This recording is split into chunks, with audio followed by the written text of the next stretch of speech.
welcome to Four Mortal Coils. Today I'm joined by Trevor and Michael. We are very glad to see him again on this podcast. I'm sure you are too. We will be talking about logical fallacies today. And look, stay in your seats. I realize that that's like such a tempting thing to talk about, but we're really going to try and make this as humor filled as we can. We're going to be ourselves, of course, about it. We're uh, going through these fallacies to do one big thing for you, dear listener, and this is what I want to set a precedent for my other two speakers. We're trying to get you to realize when you've been lied to, or whenever someone has used a bad faith argument against you, so on and on. We want you to know. We want you to figure it out. All right. So, without further ado, let's hear from Trevor and then Michael. Sure. Cool. Well, it's good to see y'all again. This is episode 24. 24. Goodness. So, it's good to see y'all again. Perfect number. It's I'm excited to talk about this topic. This is one of those things that's fundamentally important. Fundamentally important for all the things that follow afterwards. So we're so interested in things like metaphysics and philosophy of mind. Well, we'll argue about it for just hours. We really can and most certainly have. I'm sure the audience could say that as well. But you really, if you want to have an actual formative argument, it is really important that you pay attention to these sort of things. And I mean to gear it towards essentially to say that, while it's important to know when you're being lied to, it's very important to know when you're making mistakes. I want to say one thing before we move on. It was really funny. Last episode, I was trying to say something. I was trying to say to become attuned to something. It was a word I used quite a lot. I used this other word. I used attenuated. Yep. That's not what that means. That's not what that means. And then somebody in the comments went, if Trevor says attenuate one more time, I'm going to attenuate myself. And I got to say, whoever that was, they did me a monumental favor. Favor. Huge. Thank you, whoever that was. It's a good thing to have. It's good to know these things. It's good to know when you make mistakes. It's good to learn from your mistakes. And this is one of those moments where you may realize, going into a conversation, that very suddenly that you've made a mistake. You've made quite a large one. You've overgeneralized. You've taken a strange step. You've thought that this was a one or the other, but no other possibility situation. You've made false dichotomy. Yeah, there you are. Yeah, say I'm trying to reveal a few. There you go. My favorite one. Oh my gosh. You've randomly brought up something that has nothing to do with what's actually at hand. You've made mistakes. That is to say, you've done things that you need to improve upon in order to actually get to the fact of the matter, whatever that is. And that's what this episode's for. And I think it can be quite interesting. It can be quite important. And if I have to say, out of all the classes I took for philosophy when I was in the philosophy minor in college, logic was probably the most useful one. Maybe not the most fun. I'm going to be honest. It was during COVID, but certainly the most useful. Yeah. Logic during COVID. Very Jesus good. Christ. Yeah, I got this from Amazon, and then I sat there on Zoom calls and talked about fallacies. It was good. I would say it was good, and that's well in for now. Good, Michael. Okay. Oh gosh, I mean, I'm just here to have fun, but I would like to point out that fallacies can be used intentionally. I mean, rhetoric is an entire field, right? So not only will you be lied to, you'll be lied to skillfully. Yes. This is especially, I mean, if you've ever watched a presidential debate, if you've ever had an argument with someone or watched an argument, in troves you will see these things, and it is so very, very enlightening to see that the majority of people, we operate in a very erroneous way, and that's more or less fine most of the time, but in important things I think it's not okay at all, and we could definitely learn to improve on that in our own lives. Yes, Michael, you've touched on something, of course, that of course we're going to get to. Um, I had a big thought. I was like, how could we make this interesting? Oh, I know. We'll just pull up random politicians' tweets here at the Oh towards my the end and goodness. literally just peruse them. I mean, like a We gallery, absolutely can. That's a And so we brilliant idea. shall. So we shall. I don't even have for the listener. I don't even have that pulled up. We're literally going to just look at random ones. The the woman who's making like big waves on like Twitter and Reddit and so on. She Oh, I'm keeps saying these completely most disconnected. outrageous things. Uh, There I are can't. several. I'm afraid I can't help you there. Yeah, Yeah, maybe, I maybe. mean, Anyway. pick somebody who works for Turning Point Yeah, or who works Ah, yeah, for. there we are. I have, oh my God, Turning Point. I have so many like in-person stories yeah. involving They Turning used to Point. come to campus. They used to come to campus so much. They used to be Um, involved yeah, with our org on campus, for sure. quite very much so. Mhm. It ended in a couple interesting ways. One day we might want to talk about it, just For sure. philosophy club happenings. But you were saying, We could literally do a whole episode of philosophy club happenings. I love that. yeah, yeah, Literally story get time. everyone on board. Like that we can. Oh yeah, That bring on was like Gunner, like everybody. yes, Yeah, yes. yeah, yeah, yeah. Everybody. Yeah, I'd love to. Okay, so here is the deal, right?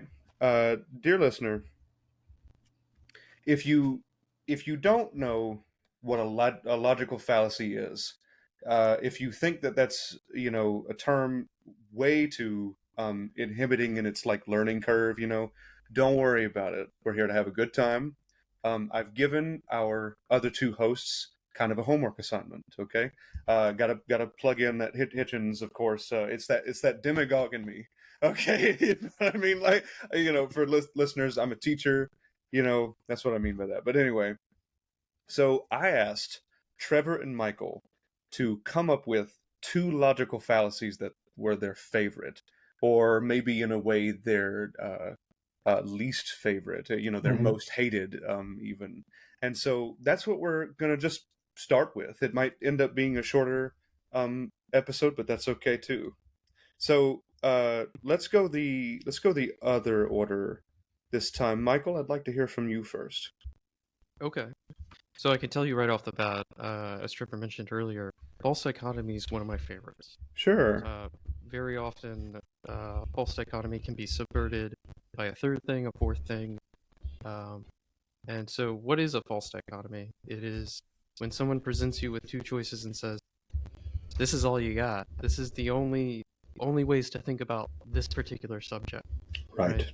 You're either for or against, or it's black or it's white. And Democrat very or often, Republican? exactly. I had to And sneak that very in often, there. no, this is good. This is good. And very often, Stellar. it's Yeah. covering up so many more options, so many more paths that you might take, or degrees between the two far sides of what is actually a spectrum that someone is trying to put you on either side of. And then let's see. Yeah, I think appeal to hypocrisy. That's the other one I kind of fell onto because that Ooh, one. I don't actually know if I'm completely So familiar with that one. so that's like basically, oh well, you aren't so great, so like Oh, clearly that's your the judgment on worst. this Yeah. matter is Yeah, yeah, yeah. immaterial, right? Yes. So while a person making a perfectly fine point may not have moral standing, they didn't not make a good point. Okay, so I'm trying to think of a good example on that one. I mean, I could think of a Like few if Henry Yeah, myself. Kissinger told you you should tell your Yes. mother that you love her, Ah, and you yeah, have a good relationship with your mother, right. he's not wrong. He's not wrong. He's Yeah, still Henry Kissinger. yeah, yeah, yeah, that's right. yeah. He's right. He's still Henry Kissinger. That's a good point. For the Ah, uninitiated, the man is a deceased war criminal. that's Yes. right. That's right. So, Yeah, Trevor, let's okay, hear from you. we're gonna immediately the three of us agree on that. Just not yep. But so I love that. I love that particular topic, that particular fallacy. Well, I should say I find it the most engaging in the following way. it comes up a lot. Well, it comes up everywhere. But one thing I constantly think about in terms of that is like geopolitics. That's one thing I think about. So like for example, this is like the stem of like a lot of issues in the world. Something like Russia will, or let's just go from one direction and go to the other, just so I can be fair. The United States will point out something very messed up happening in Russia right now, let's say, like something that's like very, very terrible. And what will happen is Russia will then point out something very terrible happening in the United States, and then it's a wash. It's a wash. It's gone because the United States does in fact do quite terrible things. Just the other day, it was discovered that like the United States, like the Pentagon, was involved with like a vaccine hesitancy scandal information in the Philippines. Oh, if y'all haven't heard about that, it's insane. Like literally trying to get Filipinos to not get vaccinated as part of this conspiracy to like throw hate on like China, because the Philippines is kind of seen as like a fulcrum in the area that flips either way. Geopolitics. So, which is, that's a whole topic of how fucked up is that, right? But all of that is to say, it can be very easy to completely get lost in the weeds and let many Uyghurs die in terrible conditions, or be forced into essentially an ethnic genocide due to the fact that the United States has done terrible things in Iraq or Afghanistan, let's say, and vice versa. China could point out the terrible things that the United States is up to, and it's a wash. It's a wash. And that creates a very terrible political environment. You have to be able to recognize when things are morally reprehensible, regardless of who says it, especially if what we're talking about of who-ness. This is a whole other topic. Is a concept, an abstraction. That is to say, a state. Of course, states do terrible things, and we need to be able to point them out. For sure. But talk about my fallacy, I suppose. Hopefully not your fallacy. Yeah, this is You commit I it suppose all the time. Yeah. So I suppose the one I would like to bring up is circular reasoning. Sure. That's probably. I am always terrified of committing this fallacy. Just to give it a quick definition, begging the question. Dear reader, listen carefully. He said that as though he was committing sin. It's because he was. Yeah. Circular reasoning is a sin. Right. It's a terrible thing. Basically, when the conclusion of an argument is assumed in the premise. So something like the Bible is true because it says so in the Bible, let's say, or a particular philosophical perspective is true because the person who created it said it was. So if you're only reasoning for why Sigmund Freud's psychoanalysis is true is because Sigmund Freud said so, therein lies your issue, and that can happen. You can very easily make this mistake because very often what happens is, in any particular, not argument, but just living, you create this scaffolding, this abstraction that you engage with and live with on a day-by-day basis, and you let people into it as you speak to them and engage with them, such as existing within a particular religious purview. So I come from a Christian household, so just to step away from that, let's just say something extremely different, something like I exist in a very like a Hindu household, something like I exist somewhere in the middle of India, let's say. I could exist and create a scaffolding of reality based on the precepts written within the religious philosophy of Hinduism. And then when people engage with me on that basis and ask me questions that have to do with that particular philosophy, it's perfectly reasonable to say, because you engage with it, it's your entire scaffolding. It's the way that you engage with religiosity. It's your entire scheme. It's your entire schema. It's incredibly reasonable to say that the reason why you believe it is because it's written within the text itself. And that's true. I keep on mentioning religion, but you really could mention this with anything. It's necessarily something that's very easy to do on any daily basis, on any day-by-day basis. You can very easily make this mistake just by engaging with and existing within a particular state of reality, which you necessarily do. You don't constantly look for the efficacy. Like, verily, I believe this way of being. I believe it because I believe it.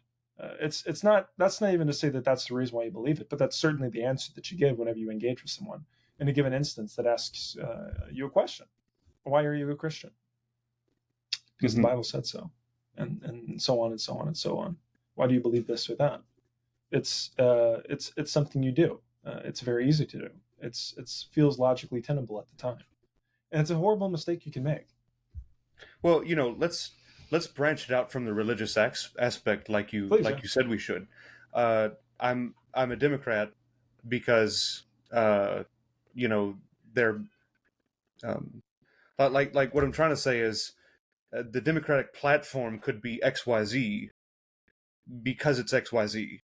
You know what I mean? Like, in other words, we are literally just disagreeing to disagree type of idea. Like, we've got one circular argument against another. You know what I mean? That's what I'm trying to say. Right, and just like that, you don't have communication, and you quite literally Exactly. can't have a discussion. You can't quite you quite literally can't learn anything. That You can't that's have why your opinion changed. that's why we're here to talk about this. Of course, is to really get at the heart of a couple matters for sure, and I'm sure they'll come up with discussion. So, um, let's see, Trevor. So yours was circular reasoning, and which other one? The next one I would probably give is the bandwagon fallacy, Ooh, asserting love that it. something is true or good just because many people believe or do it. It's very easy to do this. That's another reason why I picked this one. I wanted to pick the most common things I think that I do, that I think I can easily make this jump. So you exist in this space, yeah. You exist in this space, and there's so much you want to do in this life, and there's so many things you want to reach for, whether that be teaching, computer science, philosophy, neuroscience, whatever you want to do. Or maybe let's not focus on career so much. Maybe it's just you really want to fall in love and find this, and you're trying to get this in particular person in this instance. In order to exist in that space, you have to reduce some aspects of reality down to something that's a more generalized abstraction that's easier to engage with. Instead of treating like Michael in this sense, you're an incredibly complicated individual, incredibly complicated. And I don't even mean to say that you're special in that regard away from everyone else. I mean to say that humans necessarily are. Reality necessarily is in all stances. But I can't, while having my goals and aspirations, which you necessarily have, I can't engage with you on that basis of your multifaceted, beautiful, horrifying, putrid being that you are. So many different ways of viewing you, but I can't engage with that and still also do all these other things. So I do have to necessarily generalize you. I have to reduce you down to something that I can actually engage with in this conversation. The same thing's true for quite literally everything. I don't mean other humans, but everything, everything. And just like that, this you have to bandwagon to some extent. You have to generalize to the symbols of your time and your place, symbolism, and that is to say bandwagon, and things that are received from your culture as well as from communication with others around you. I see cars as very simple things personally. I'm not very good with cars. That's my example. An engine begins and ends. I don't know where to split the engine in half and know this is one half of the engine. That's it, the whole thing's an engine, if you know what I mean. That's the generalization that I engage with. Yep. You know, I'm too busy, and frankly, I'm not that interested to get into the exact mechanics of how an engine functions. And the same thing is true for necessarily many things, for both of yourselves as well as the audience, whoever's listening to this. Michael, I detected a perturbation a little bit. I mean, do you want to top on that a little bit? I don't remember what it was exactly that I wanted to say. You're totally fine. In other words, you were doing the right thing. You were listening to listen instead of listening to reply. Yeah, certainly.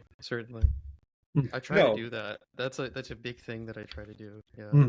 I mean, I'll have thoughts. That should be a logical fallacy. You know, did you listen to reply or you know? But no, I enjoy both of those, Trevor. I do. The bandwagon.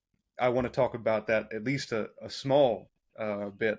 Do you mean to tell me that the letter B makes the sound B because we have all bandwagoned the letter B? Like, you know what I mean? That's very accurate. Yeah, absolutely. It necessarily is. That totally, like, I want to communicate it to the reader in a way that they can understand. That there is no reason why these scribblings on the paper should make the sound that they do, except that we agree upon that they do. And so, I like what Trevor has to say about that. Like, the bandwagon is really important to realize as one of the easiest to get into for certain. Hmm. Okay, well, so I have a handy little list here of really common ones, and I want to talk more about them, and I avoided the ones that you guys talked about. Oh, so we get 2 and you get 13. This isn't Ooh. fair. No, That's bullshit. of course not. I get 0. I'm trying to get you guys to talk about it. You know what I mean? So, All right. just down the list, right? I've got appeal to authority. I've got genetic fallacy. I hadn't really heard that term before, but I'm certain we can talk about it. Let's see, hasty generalization. We know that one. And then straw man. Of course, we know that one too. What I would like to ask a question, right?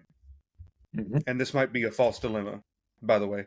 But There we are. there we are. Out of those 4, right?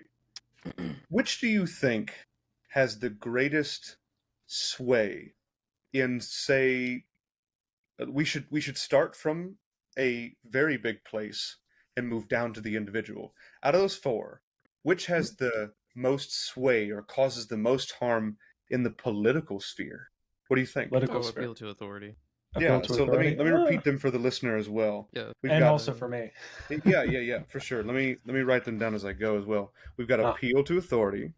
Oh. We've got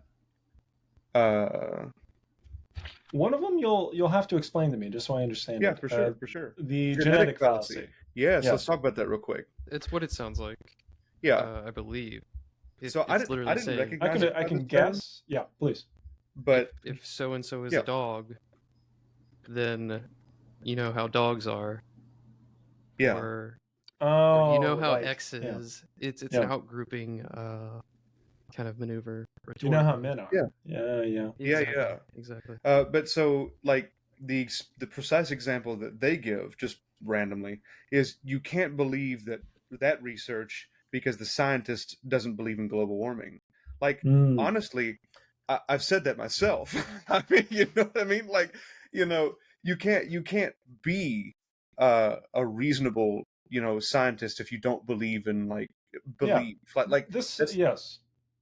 This reminds me a lot of what Michael said earlier. One of your 2 fallacies, where we talked about it's really important that we detach Appeal to what hypocrisy. logic. Say? Yeah, the hypocrisy. The one about Yes. hypocrisy. You're saying. Yes. So Yeah, basically, yep. basically, the issue at hand is one thing to really notice about logic, or just anything when we're talking about just empiric declarations, is that they're detached from the person that's currently delivering it to you. In that regard, it's something that if you can write down, you can analyze, break apart, right. and engage with in accordance to reality, and you can begin to understand it. It has nothing to do with whoever's handing it to you. In that regard, I don't mean to say that it isn't. I think you should definitely take them into so it's a considerations, right? It's sure. You should consider both the layout of the argument as well as the motive of the person giving it to you. No, you most certainly should. I completely agree with your statement there. But I don't. When I mention like you should completely detach the argument from the person, I mean to say not that. I'm specifically targeting whether or not that particular statement is true. Whether or not that thing you can derive a valuable answer from it. You can't completely shut it off because the person is Adolf Hitler. That's essentially what I'm saying. You can derive, just because it was Adolf Hitler that said the sum of 1 and 1 and 1 is 3, doesn't mean that it is false. That's essentially what I'm saying. But you can derive validity. You can derive efficacy. Let me just jump in real quick there. I've said this on so many occasions, and possibly even on this podcast. If Stalin or Mao or Hitler told me that the sum of 1, 1, and 1 was 3, I would verify it first. I mean, you should verify it. Yes, that's what I'm trying to say. There's a certain this is my opinion, people. There's a certain place where it's like, okay, you have smashed your credibility so hard that if you told me rain was wet, I'd go outside and verify it first. Like, you know what I mean?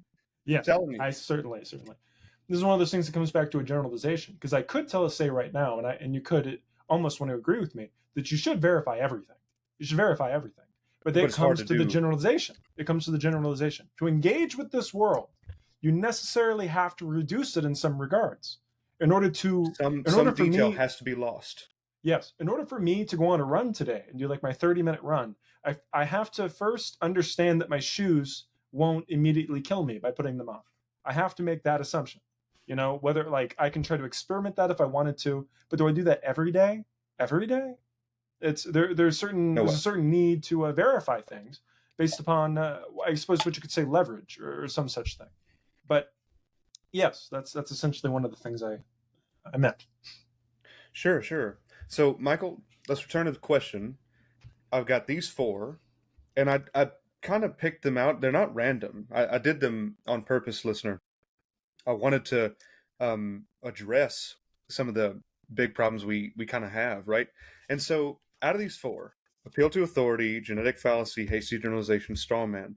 Michael, I believe you said you immediately went for appeal to authority. Is that true? It's between that and straw man. I mean, Sure. I'll put you down for both. Why not? Okay. those are probably some of the most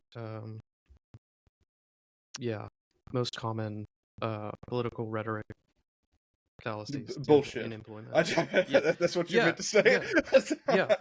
And straw man's interesting because there's a I want to say it comes out of, Before we get deep into the discussion, Yeah. I don't mean to cut you off, but I want to hear Trevor's like knee jerk reaction out of those four.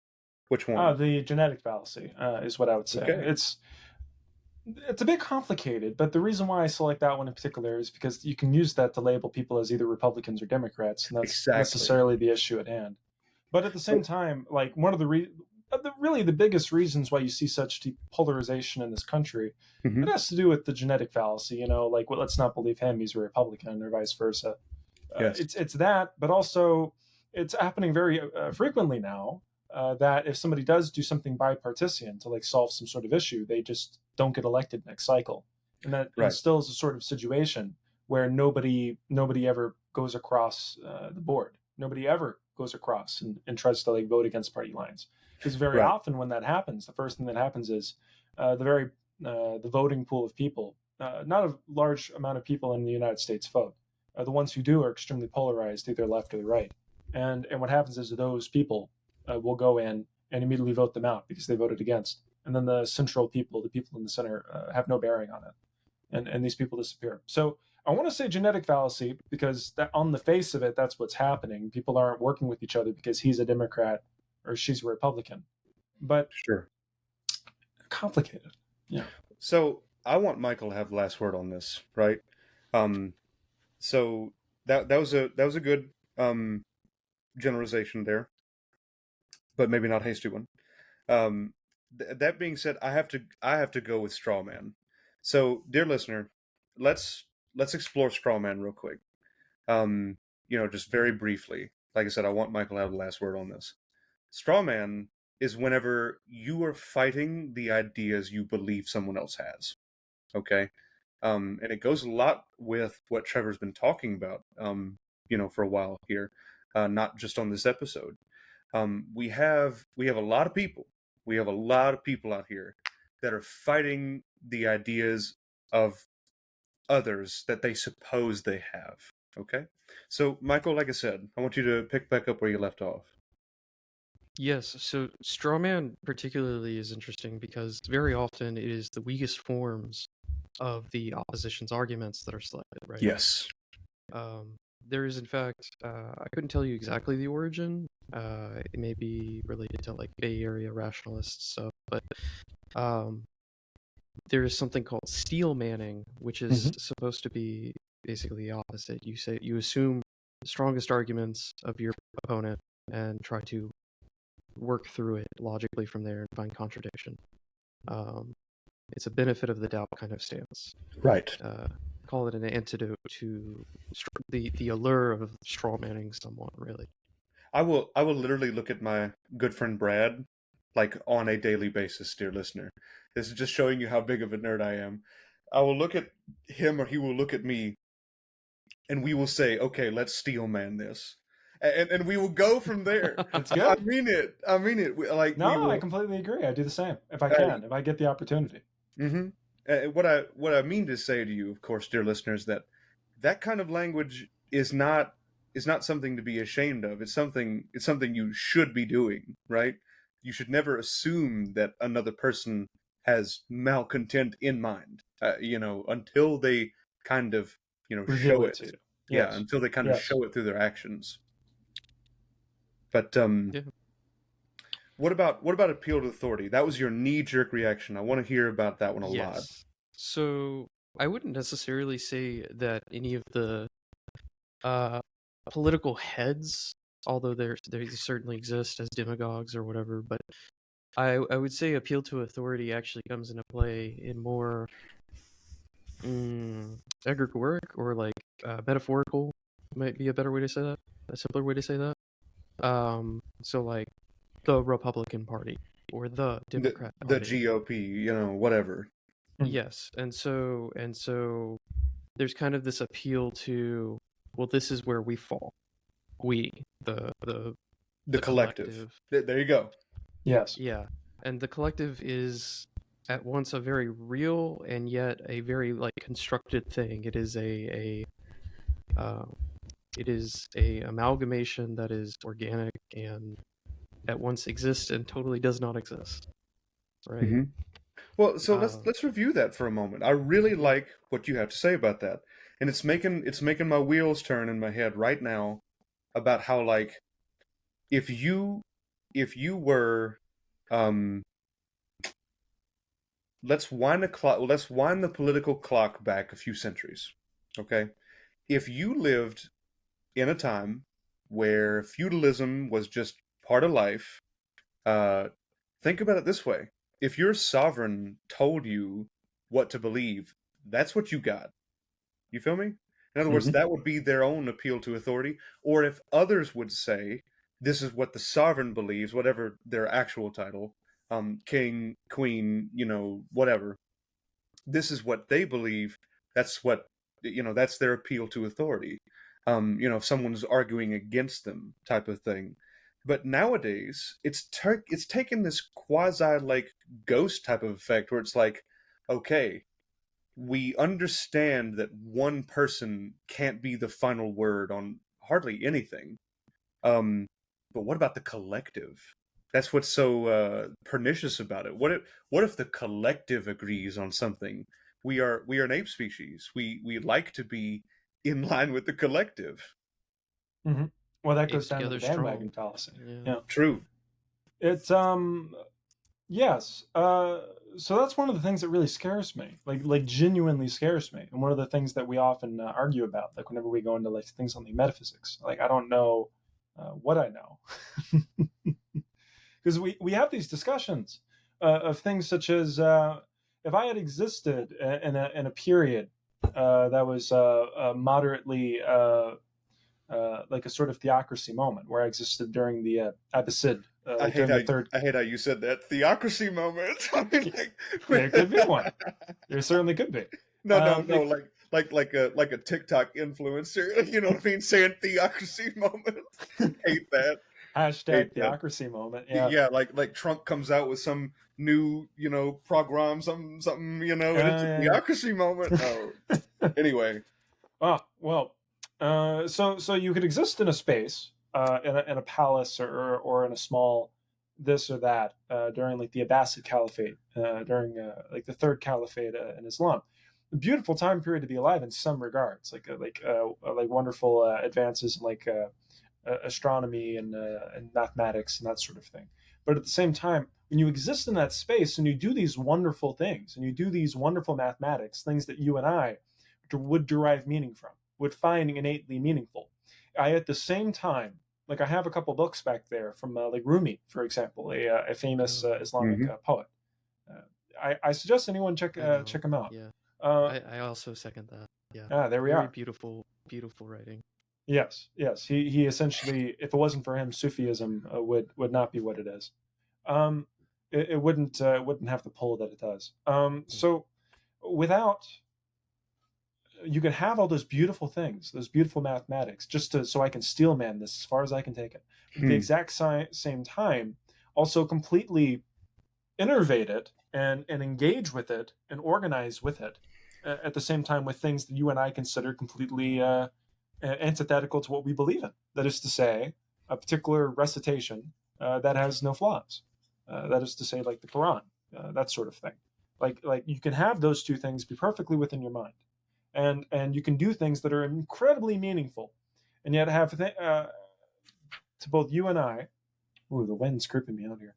But at the same time, have very, very what you and I would consider to be strange beliefs. And you have to really question what it is that you believe in relationship to every other time period. And when you really think about this, when you go all the way into this, you begin to realize that you really can't. Whatever you grab onto, it will more or less fall out from under your feet. It'll lift up from under your arms. It's a bit like a river that you try to engage with or grab onto. It'll flow out of your hands. And all that you can do is realize that, and then engage with the world all the same, because it's fun. Well, you have to take certain things, not even at face value, but like you have to take certain information coming your way. Like, okay, I understand that I don't understand it with perfect clarity, but I understand it to a degree that is useful, right? Useful to do what? Useful in whatever navigating you the seek world. to do. That's why I didn't But why specify. navigate the world? It's what you have to do. To survive. You Yeah. literally, you are compulsed, I would say, to navigate the world. I would bring it from a completely different angle. The niche of standing still and looking up at the sun and you know, not moving and not having to figure out anything is taken. We can't have that one. Yeah, there's already enough algae. Yeah. There's already enough plant life on this whole biosphere to preclude us from doing that. You know what I mean? So we have to be able to move and interact with the world. It's what our brain and consciousness are set up to do. Yeah. So, that being said, Yes. So I'd like to look at these same four, okay, and open it up to the two that you guys brought up as well. So we have a list of 8, all right, and they're probably among the most common 8 that are out there. Among us. What do you think? What do you think would be the most influential fallacy in someone's more personal life, right? And we can kind of keep this in the realm of politics. In other words, we're funneling down to the individual. Why does a Republican or a Tory or a Democrat or you know, a labor enthusiast, I don't know any of the French parties. IRA member? Is that what you just said? Yes. I mean, like why do we believe the things that are coming out of these liars' mouths? That's really what it comes down to. I redact including the IRA in that list.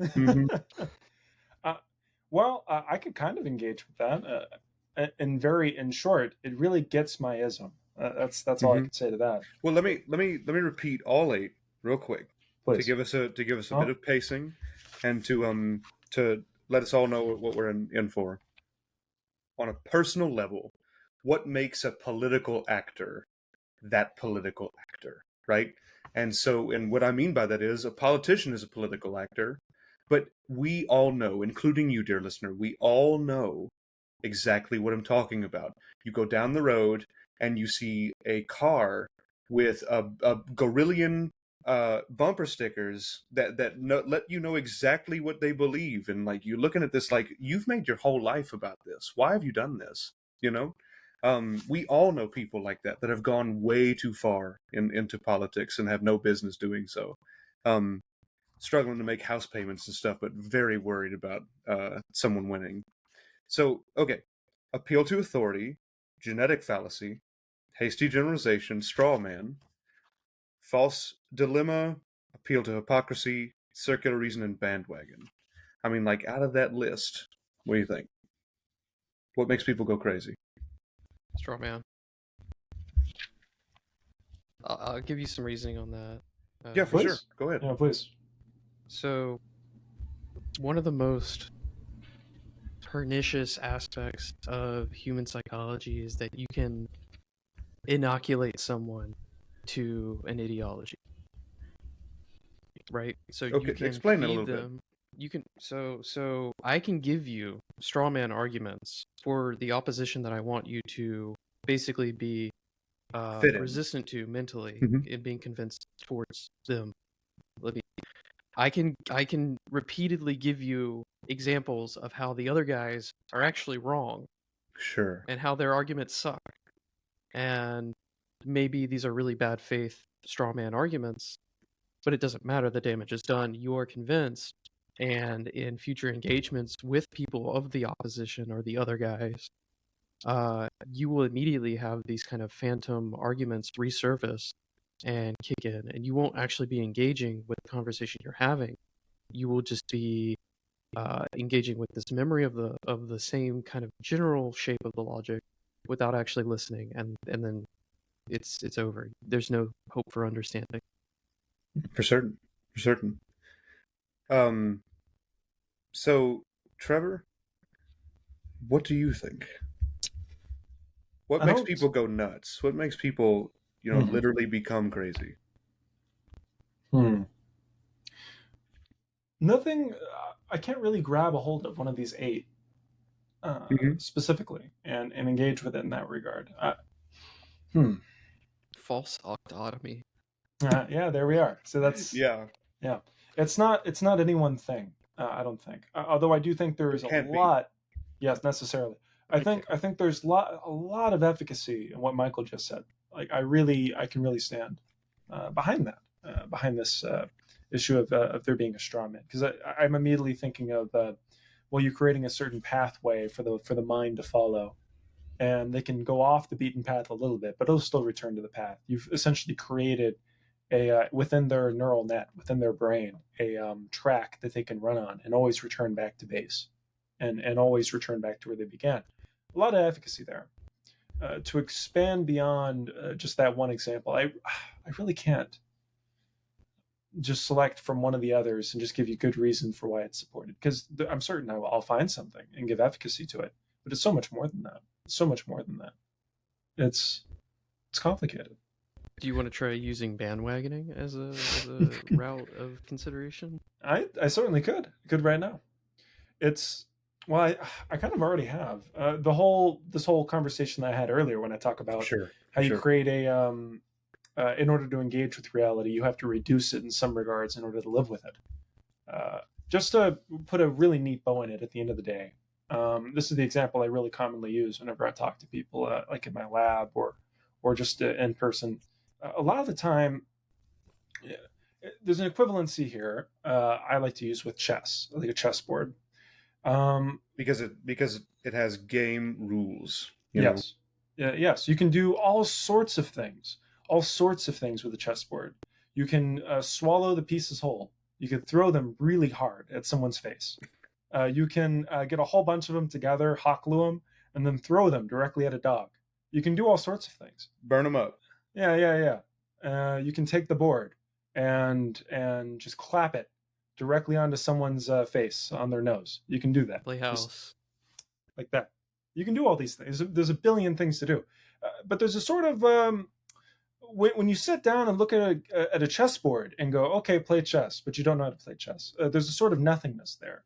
You Mhm. have to establish some set of rules or order in order for there to actually be some form of complexity. And I think that's another factor to take into consideration. And one of the things that make this quite useful, like that sort of creating those tracks for people to fall down, because they need it. They need something. They need some way to engage with it in some regard. They need either that conversation earlier that creates a straw man, or maybe that first conversation they have with someone. But they need some track to get on, some sort of structure from which they can engage with whatever ideology that we're speaking of. Some pathway. Some pathway from which to engage with it. And then from that pathway, what happens is you try and you try and you try to make it work. And you fail and you fail and you fail to actually expound based on the model that you've contrived. Well, this is what I'm saying. You contrive a model of how communism works in your head, let's say, how communism directly functions. Now, I was raised in Texas, so we have a very, very particular lens of what communism is. And then I came to California, which has very different. Totally different lens. Yes, I did. I went to Northern California, where there are quite actually some communist meetups that you can go to. Mm-hmm. And I think I've mentioned this on the podcast before, but it happened to me where I was given the opportunity to go meet a communist, and I was so excited because I had never done that before. I was like, communist? What? A real communist? I've met communists, but college student communists, not real ones. Yeah, or like ones that don't really know what communism is in that sense. They never read anything. So I actually got to sit and speak with one. So what happens is, why did I bring that up? What happens is you contrive a very simple model, a straw man of how this thing functions. You try to engage with it on an actual basis and see it in the world, and you try to make do with the model that you have. But the model fails. It's not nearly complex enough. No model ever is. Most models are not. And just to make it a little easier for myself, this argument I'm making. And this model, as you engage in the world with this thing, you have to constantly build and modify and evolve it in order to be more riveted and connected to the actual data itself, and actually make sense and actually increase the efficacy of the model overall. So you have to begin somewhere, and that usually, necessarily is a straw man of sorts, because you don't necessarily just get it. So what happens is, for a lot of people, what happens is you learn what a communist is in middle school in North Texas. They're quite foolish people, really. They should know better. Yeah, that's I'm speaking how of, you learn about them. And that's absolutely true. They really should have known better. In other words, and yeah. I'll cut in here a little bit. Please. Like you literally, and by the way, trade the idea of communism for anything else, right? Of course, yeah. You literally are told that this is that, X equals Y, whatever you want to say, at such a young age that it is 10 times as hard to reverse that thought later in life. And yes. Once again, that goes for anything, people, most especially cult beliefs. Yes. Oh yeah. So what happens with those individuals, with those particular people that exist in that space and are raised with that particular perspective on communism, let's say? What usually happens is they never engage with it in their entire life, like on an ideological or cognitive level. It just never matters because it's obviously a foolish errand. They never think about it. But if they were ever forced to engage with it, like out of just interest for Stalin, like the history of Stalin or whatever else, or maybe something in their career or anything, they have to develop that model to be something considerably more complex. They have to develop the straw man. And this is why I bring this up.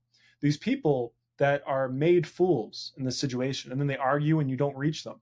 You don't reach them because they don't want to be reached, because this doesn't matter to them, because this is something on the way to whatever it is they're getting to. This is quite irrelevant to them. Whatever you're trying to pull them into is quite irrelevant to their ism. It doesn't, basically, it doesn't get their ism. They don't care. It doesn't engage with their reality. It doesn't go for what they're going for. It doesn't play a piece in the narrative that they exist in. And insofar as that continues, it's not going to. That's a bit circular there, sorry. But I mean to say that they go into reality, and if they are faced in a situation where they have to engage with it and develop it, they necessarily will, and it will necessarily change, and it will build in complexity their model of the reality. And they will improve the straw man and kill it over and over and over again. Stab it in its heart and start over to actually build Are all straw that's worth something. Are all straw mans built to be destroyed? Well, hopefully. All models are. All abstractions are necessarily in need of modification. I will never embrace Stephen. Neither will I Michael. And the same is true for my understanding of Chinese economics and physics and neuroscience and psychology and so many things. It's necessarily so. Like, we're constantly shaping. There's no such thing as I'm not familiar with anything that's just necessarily is. We're very really. I don't. It doesn't fit my ism, so I don't care about it. I don't consider it to be there. Mhm. I'm sure there are things that are quite literally just are, like is, like such as like suchness or just being, like fundamental being. Like Mhm. there could be something to be said about like the phrenology of like the state of just beingness. There could You see the actually be. phrenology? Yeah, I probably said it wrong, didn't I? Please. The phenomenology? Do you mean Phenomenology. Thank you. okay? See, this Because is another one of phrenology those. is Yeah, But it's but like is it head shape. Yeah. attenuated? Oh. I can't. no. I'm, Please I'm continue. So tired. the But phenomenology of the experience, right? yeah. So there could be something to be said about being something quite simple. And due to the fact that it's quite simple, I don't need to engage with it in my very complex narrative where I constantly go around shaping. And then therefore you're never attuned to it. Good deal. Good deal. That was the correct word. Thank Yep. Good you. job. Thank you. Well, Michael, do you have any extra thoughts before we? I've been listening, of course, but I've been scrolling through r/facepalm for Ooh, political easy. tweets, if you can imagine it. I can't imagine, I was actually. just gonna say go turn to X and pull up like Turning Point and Yeah. what's that one that just PragerU? Oh, I was just about to Yeah, say PragerU. fucking So Wow. PragerU is actually really good, like as far as the rhetoric Mm-hmm. Yeah, for that's the the people problem. that the demographic that they're targeting. They're extremely good rhetoricians. Yes. What is that called? I read it like a week ago. Um, it's like we have a formal.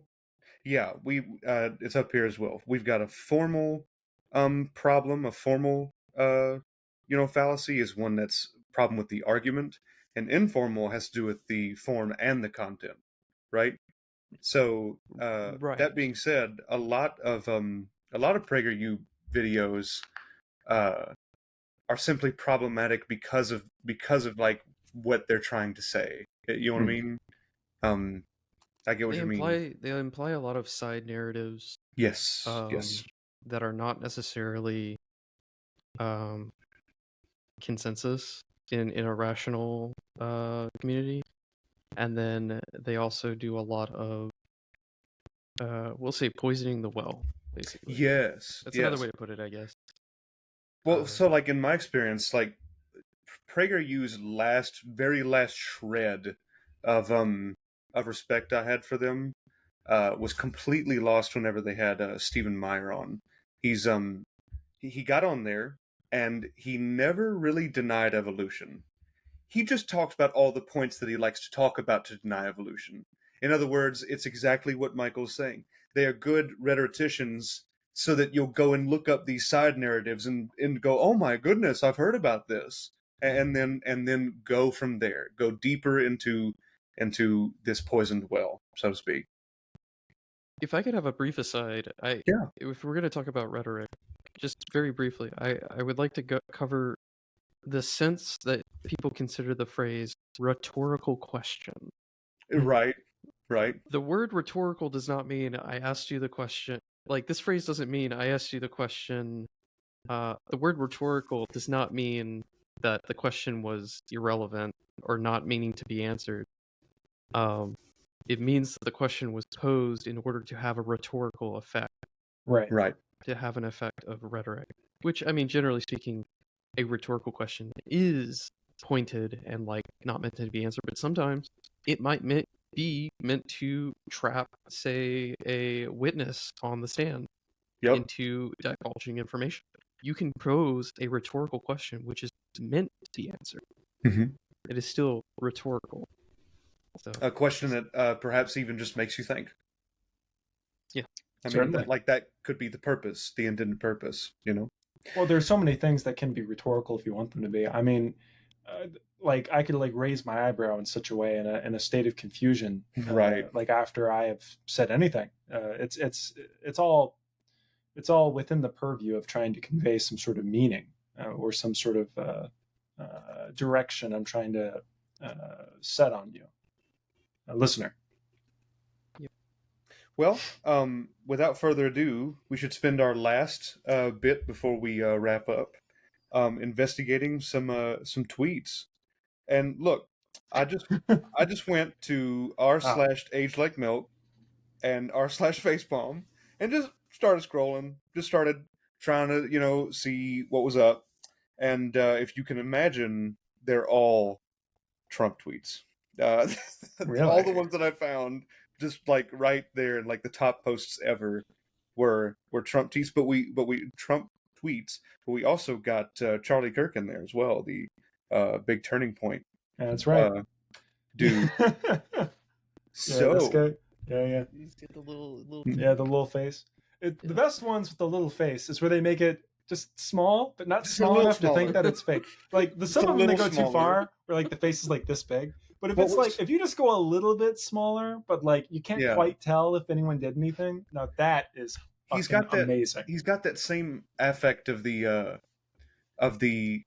child actor who Yep. obviously grew up from what is it, Sixth Sense or whatever. I See Dead People. That one. Yep. Oh, was that? He grew up to have the tiniest Was that face. Haley Joel Osment? Yes, I think so. I think so, Oh. Michael.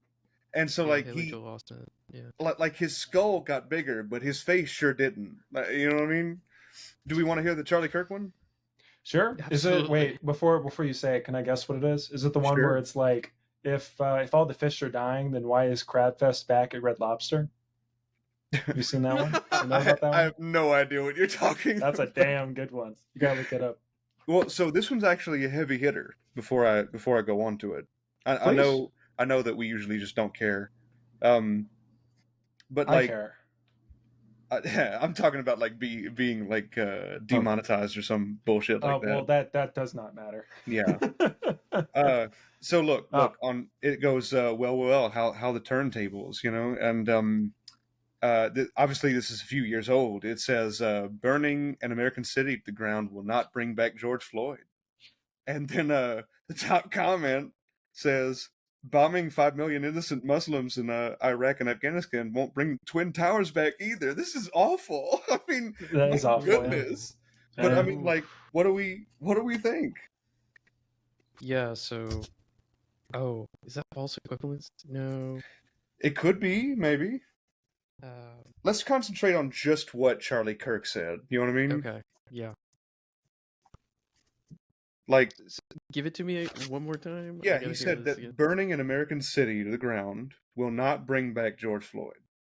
It's like he's missing the point entirely. Oh well, he most certainly He's is. doing it on purpose. Here's the point.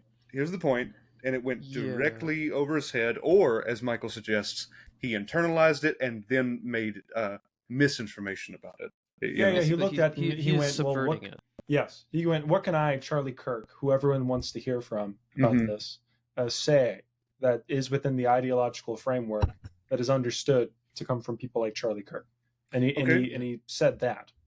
And they said that. Yeah. So let me break it down a little bit. So the Please. appeal to burning an American city. So Charlie Kirk so a turning point in general is appealing to conservative types. It's appealing to people who, on the abstract, care about like aspects of the country, including the cities themselves. Is there a little ad hominem in there? Huh? Like, is there a little ad hominem in there?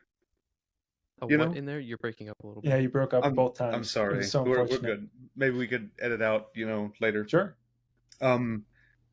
I said, Is there a little ad hominem in there? There we go. Like literally the first couple times you would go, "Is there a little in there?" And then Michael went, It was "Wait, perfect. what did you say?" It And then was you perfect. go, "Is there a little in there?" And I was like, "Oh shit!" But I don't know what he's trying to say. For the listener, Right. Ad hominem means very simply attacking the arguer and not the argument. Right. Yes.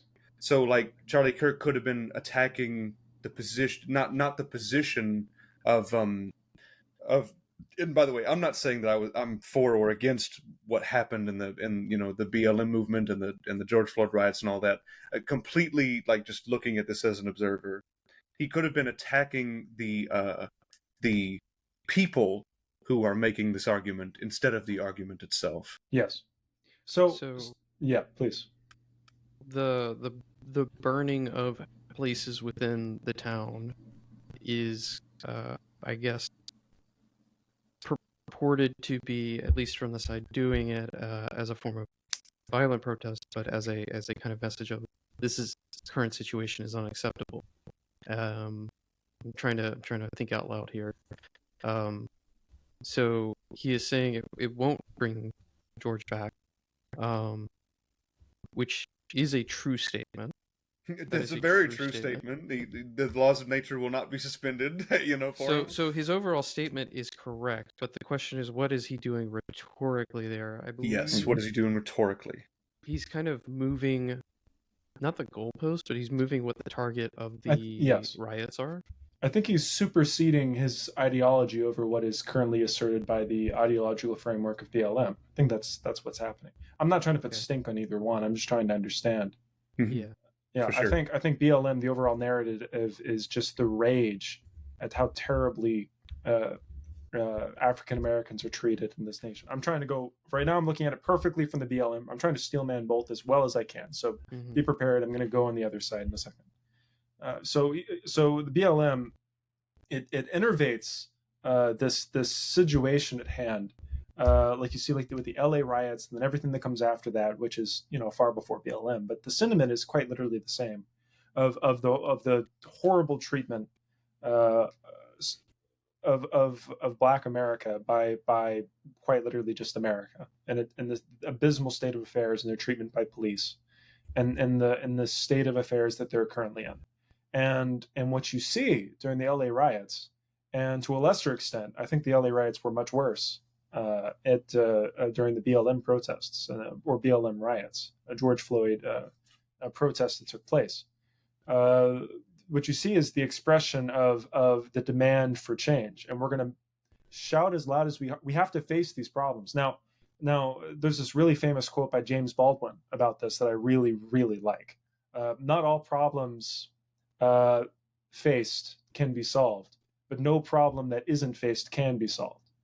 That is to say that even though these protests, they can't solve it by just doing this protest here and now, that's not going to fix it. It is facing it in some regard. It's not ignoring it. You can do nothing, so do something. Begin the process. Now, this in this moment won't do something, but it does begin. It's the beginning of that stage. It sets the environment, the way that America conceptualizes the situation. It creates a situation where it might be faced. Maybe not today. Certainly not today. It doesn't seem that way, but one day. And that's the BLM narrative. Now, what Kirk is doing, what not so Captain Kirk, but I'm just what's his name? I was going to say James Kirk, Charlie Kirk. Thank you. I almost said James Kirk, but what Charlie Kirk is doing is to instead say that the United States is fine. What are you talking about? The United States is fine. We have to protect our traditions. We have to protect our nation. We have to protect our cities. We are the best nation on earth. What is going on here? We have the best GDP in the world. That's his ideological we have the best framework. I'm trying to perfectly innervate it as best I can. Right. We have the best GDP in the world, the best industry, bar none. That second part's not necessarily true at this moment, but we are the best country in the world. We are the country that allows for the freedoms, not allows, but abides by the freedoms that people express whenever they protest. There is no better country in this world, and you're destroying it. What are you doing?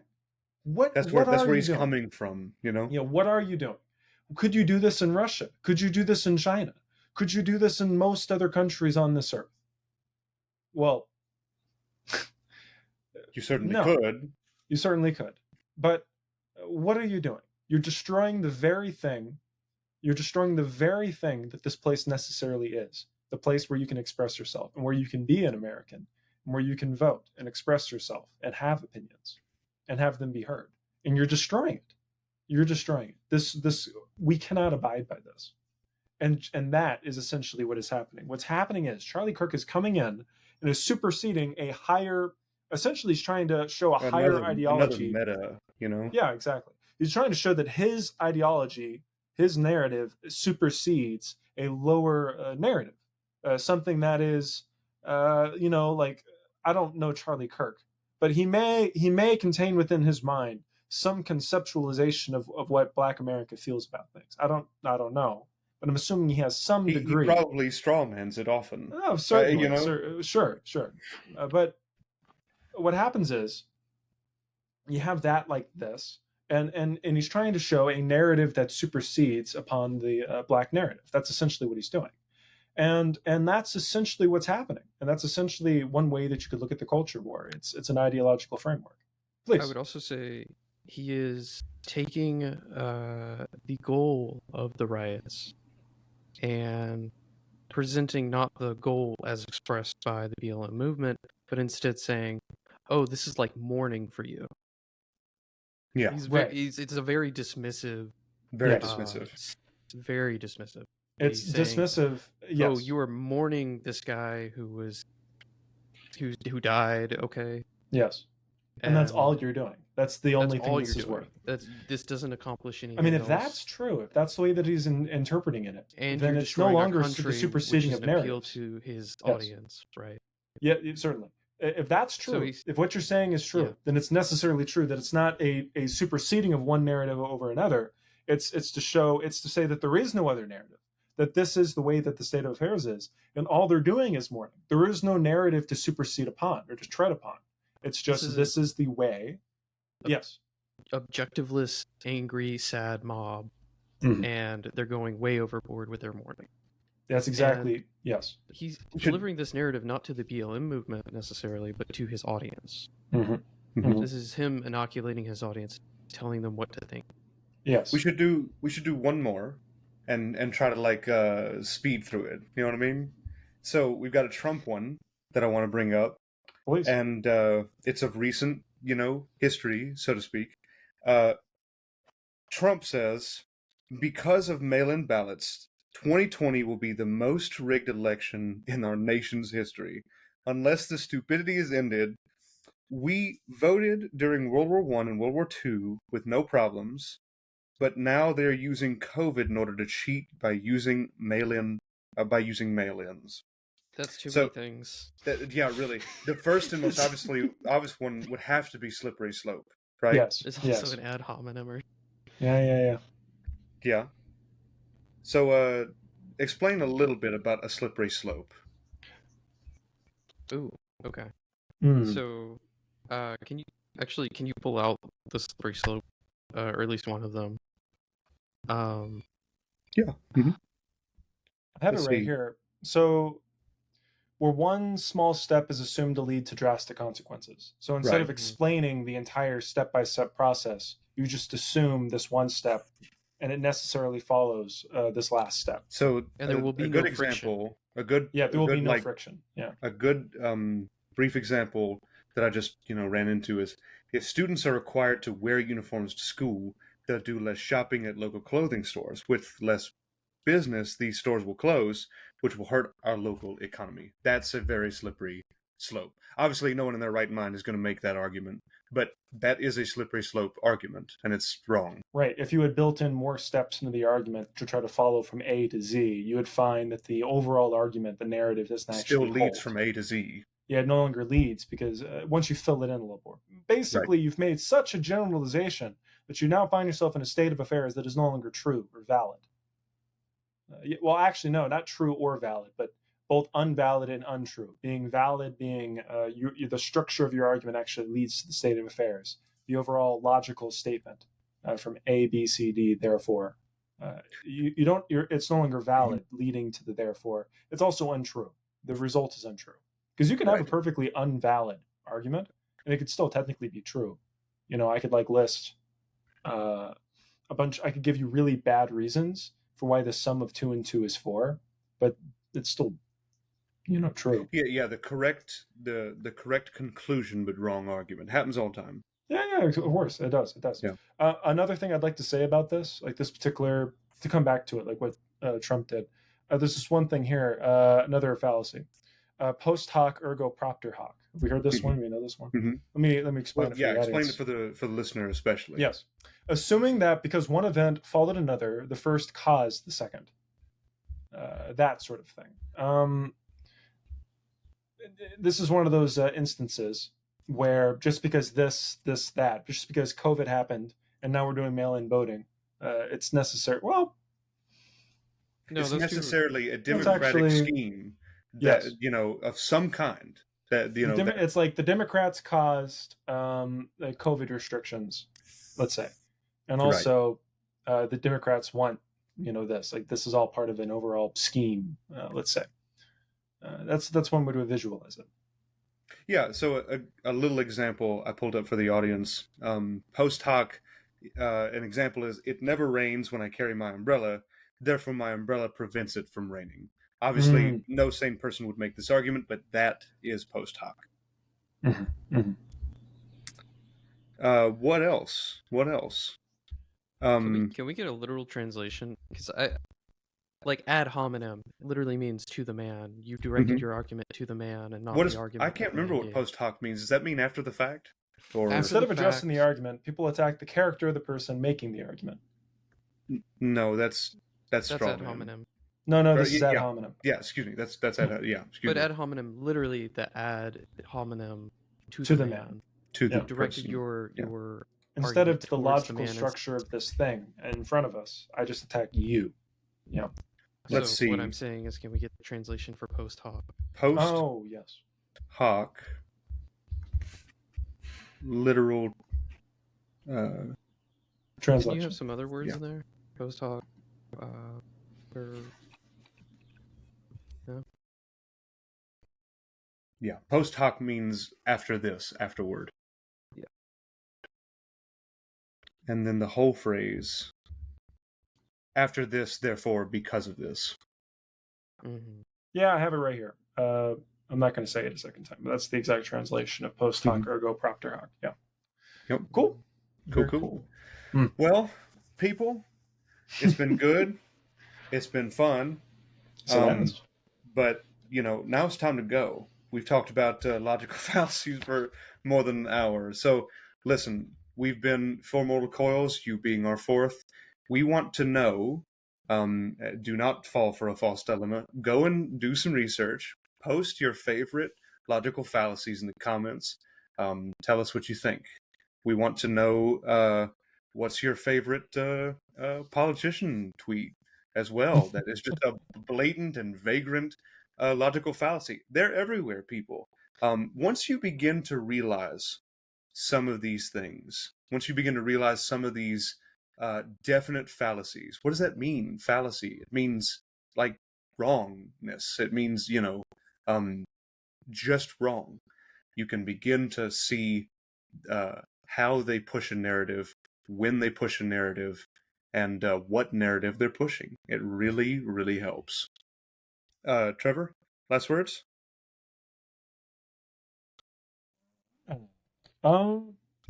Logic is really important.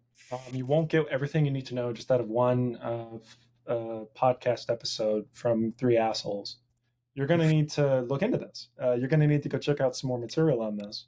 It'll suit you really well. My life was changed in a very strange way in college. I took a class in advanced composition, a compulsory class for my major at the time, or my major, the one I graduated with, psychology. So I was compulsed to take this class, and I took it. And the professor compelled. Thank you. Compulsed, but I can't help it. I like words. No, you're good. I'm just laughing at you. No. But it's so funny. I'm talking about a composition class, but yeah, I was given a textbook for this class, just a textbook on rhetoric. It changed my life. It was just a textbook, start to finish, about how to have an argument. Well, it was more specifically about how to write a paper, but it was translated very directly to a way to think, a way to approach reality, a way to structure your thinking in such a way that it is true and convincing. It changed my life.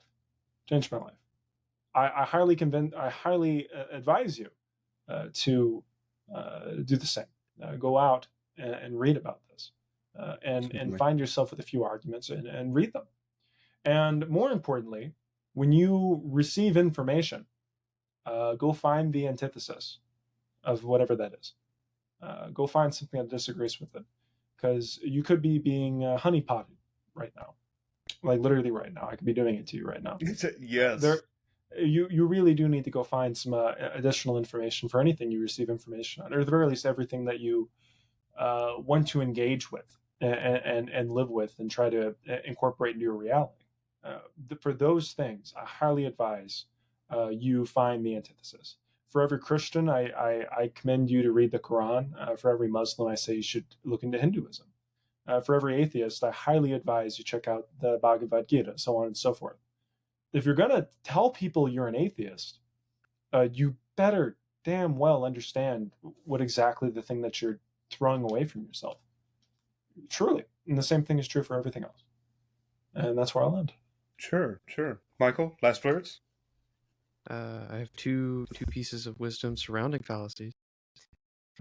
Please keep in mind, a argument may be fallacious, but as we have said repeatedly, it doesn't necessarily make it untrue. It just means it's poorly argued. And the second thing is kind of tangential to that, which is in your daily life, pray do not become a pedant to those around you. Nobody likes the person who points out fallacies constantly, although it may be fun and in fact useful for you to internally take note. Sure. I will offer up the exact opposite advice. I really tell my students this, like, often. I tell them, like, trust nothing. I mean, seriously.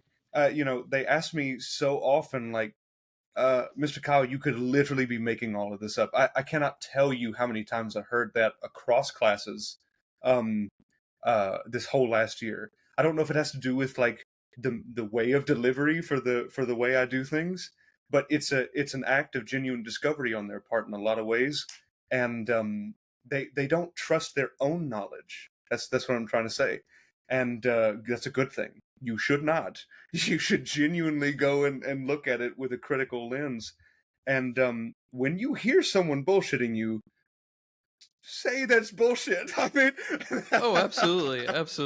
Certainly. I will say, I might end on something else, actually, really short. Sure. Really important. I personally would greatly appreciate it if in conversation you see me doing something that you think is wrong, or that that's sort of a funny way to say it. If you see me doing something that is wrong, cognitively wrong, structurally wrong, I would really appreciate you telling me. It would do me a lot of favors in the long run. Social convention aside, I do think you do me a monumental favor, and I highly suggest you take the same perspective and don't think of it as a social attack on yourself. It may be, because that's life. But I would try to take these things to heart, especially from people that you value. Michael, I value you. If I ever say something that you think is nonsense, tell me, please. Oh, I'll let you know. Right. Yes. Right. And with that, I'll end. Yeah, with that, I should say we're all trying to attenuate ourselves. Look, people. We on a more serious note. This has been Four Mortal Coils. We appreciate any attention that you gave to this podcast. We salute Michael again for joining us again. We're hoping that he will become a fixture. Often, at least I speak for myself. So that being said, once again, get out there and make up your own damn mind. Okay, don't let us make it for you. Have a good one, and take care of each other.